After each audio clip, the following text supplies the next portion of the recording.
শিল্পে গ্যাসের সংকট চরমে, বন্ধ হচ্ছে একের পর এক কারখানা। গ্যাস নাই, বিদ্যুৎ নাই, টাকা নাই। কয়েক মাসের মধ্যে বন্ধ হতে পারে অর্ধেক টেক্সটাইল কারখানা। এসব শিল্প এখন চরম সংকটে। পরিকল্পিতভাবেই ধ্বংস করা হচ্ছে শিল্পগুলো। সরকারের পরিকল্পনাহীনতার খেসারত দিচ্ছেন তারা। আপনার কিছুদিন পরে রাস্তায় মানুষ নামবে, আরো ভয়াবহ পরিস্থিতি হবে, ফেমিন হবে, দুর্ভিক্ষ হওয়ার মতো অবস্থা হয়ে যাবে যদি আপনি শিল্পকে না বাঁচাতে পারেন। তো বন্ধুরা, আমাদের আন্তর্জাতিক খেলোয়াড় ইউনিস চাচার দয় এখন বাংলাদেশে ভয়াবহ দুর্ভিক্ষ শুরু হতে চলেছে। এই সুযোগে ভারত চাইলে বাংলাদেশের দুটো অত্যন্ত গুরুত্বপূর্ণ চোক পয়েন্ট বা চিকেন নেক দখল করে নিতে পারে।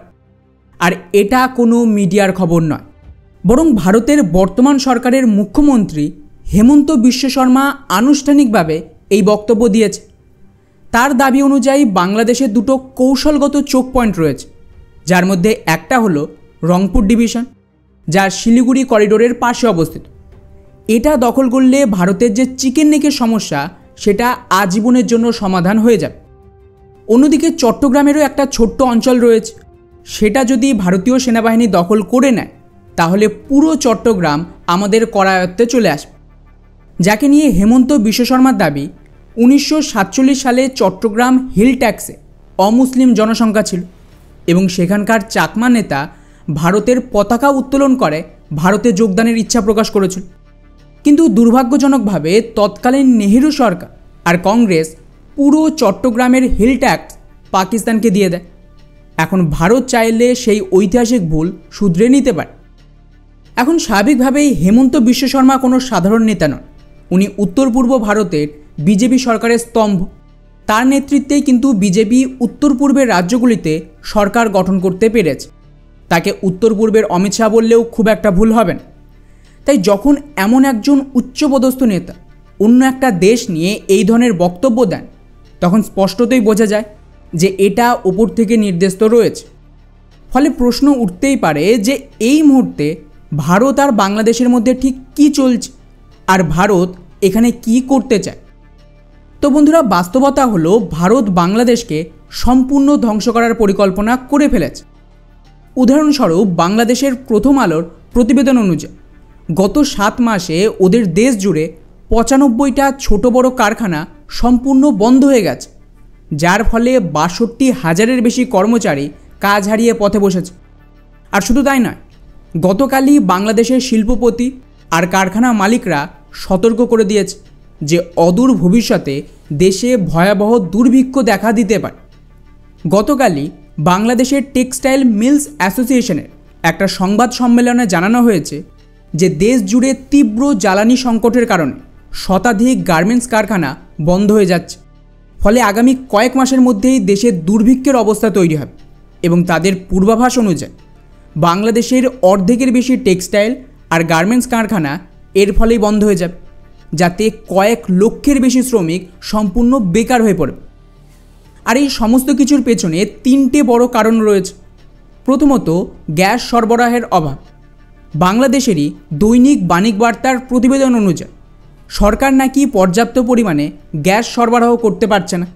ফলে কারখানাগুলো মাত্র 40 থেকে 50% ক্ষমতায় চলছে, যা কোনোভাবেই লাভজনক তো নয়। ইতিমধ্যেই 122টি বড় কারখানা ফেব্রুয়ারি থেকে কর্মীদের বেতন দিতে পারে। দ্বিতীয়ত, ভারত বাংলাদেশ বাণিজ্য সংঘাত। বাংলাদেশের দৈনিক যে গ্যাসের চাহিদা তা প্রায় 3,800 MMCFD, কিন্তু ইউনিস মাত্র 2,500 MMCFD সরবরাহ করছে। বাকিটা LNG গ্যাস আমদানি করে পূরণ করতে হয়, যা বর্তমান অর্থনৈতিক সংকটের কারণে পুরোটা সম্ভব হচ্ছে। ওদিকে এর আগে ভারত থেকেও অতিরিক্ত গ্যাস আসতো, কিন্তু সেটাও বর্তমানে ভারত বাংলাদেশ উত্তেজনার কারণে সম্পূর্ণ বন্ধ হয়ে যাচ্ছে। তৃতীয়ত, ভারতের বাংলাদেশের ওপর নিষেধাজ্ঞা। বাংলাদেশের এনার্জি ক্রাইসিস মেটাতে ভারত বাংলাদেশের নিজেদের খরচেই গ্যাস পাইপলাইন তৈরি করছিল, যাতে ভারত থেকে সস্তার গ্যাস বাংলাদেশে যেতে পারে। কিন্তু খবর দেখ, এই সমস্ত গ্যাস পাইপলাইন ভারত বন্ধ করে দিচ্ছে এবং এর জন্য অতিরিক্ত যে এক্সপ্যানশন করার কথা ছিল তাও এখন বাতিল করা হয়েছে। ওদিকের অল্টারনেটিভ ডিজেল পাইপলাইনও ভারত থামিয়ে দিয়েছে, যেটা কিন্তু আরও মারাত্মক প্রভাব ফেলছে। ফলে এখন বাংলাদেশের মিডিয়া নিজেরাই বলছে, তাদের এক্সপার্টদের রায় হলো ভারত বাংলাদেশের ওপর যে সমস্ত পাল্টা নিষেধাজ্ঞা জারি করেছে তাতে কিন্তু বাংলাদেশ টিকতে পারবে না। উদাহরণ হিসেবে তাদের গার্মেন্টস রপ্তানি অনেক ব্যয়বহুল হয়ে গেছে। ভারতে যে রপ্তানি হতো সেটাও বন্ধ করে দেওয়ায় চাহিদা অনেকটাই কমে গেছে। ভারত থেকে যে সস্তা সুতো আসতো সেটাও বাতিল করায় বাংলাদেশকে কিন্তু বেশি দামে বাইরে থেকে সুতো কিনতে হচ্ছে। ফলে লাভ তো ক্রমাগত কমে যাচ্ছে এবং ছোট আর মাঝারি ব্যবসায়ীরা এর ফলে বিপাকে পড়েছে। এর ওপরে মোহাম্মদ ইউনূস সমর্থিত সরকার তাদের মূল জ্বালানি গ্যাসের ওপর অতিরিক্ত ট্যাক্স চাপে এটাকে আরও দামি করে দিয়েছে, যার ফলে কিন্তু বাংলাদেশের ওভারঅল উৎপাদন ক্ষমতা কমছে, মেইনলি গার্মেন্টস ইন্ডাস্ট্রি। কিন্তু সবচেয়ে বড় ধাক্কা হলো এখন দাম বাড়ানোর পরেও পর্যাপ্ত জ্বালানি সরবরাহ আসছেই না, তাই কারখানা বন্ধ করা ছাড়া ওদের কাছে কিন্তু আর কোনো উপায় নেই। আর দুর্ভাগ্য কাকে বলে দেখুন, এর মধ্যে জাতিসংঘের খবর অনুযায়ী আমেরিকা বাংলাদেশের মতন ছোট দেশের ওপর যে শুল্ক চাপিয়েছে তাতে ওদের রপ্তানি এতটা ক্ষতিগ্রস্ত হয়েছে যে বাংলাদেশের অর্থনীতি কোনোভাবেই সামাল দিতে পারছে না। ফলে আশা করি বুঝতেই পারছেন যে কেন বাংলাদেশের শিল্পপতিরা জোর গলায় বলছে খুব শীঘ্রই দুর্ভিক্ষ আসতে চলেছে। আর ঠিক এমন পরিস্থিতিতে বাংলাদেশের একটা গোষ্ঠী ক্রমাগত ইসলামিক জেহাদের নামে ক্ষমতায় টিকে থাকার জন্য ভারতের বিরোধিতা করছে, সেভেন সিস্টার দখলের কথা বলছে এবং একই সাথে চীনকে ভারতের দোরগোড়ায় আসার জন্য অনুরোধ করছে।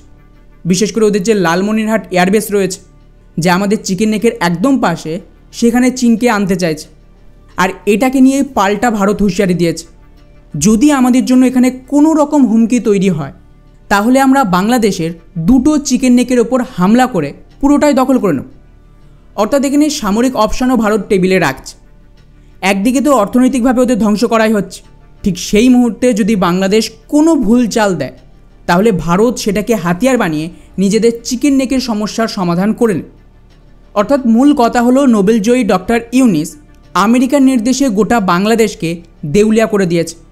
ফলে আগামী কয়েক বছরে যখন নতুন সরকার আসবে তাদের কাছে কিন্তু ভারতের সামনে সম্পূর্ণ আত্মসমর্পণ ছাড়া আর কোনো উপায় থাকবেই না। এবারে দেখার পালা যে কিভাবে বাংলাদেশ এই ঠেলাটা সামাল দেয়।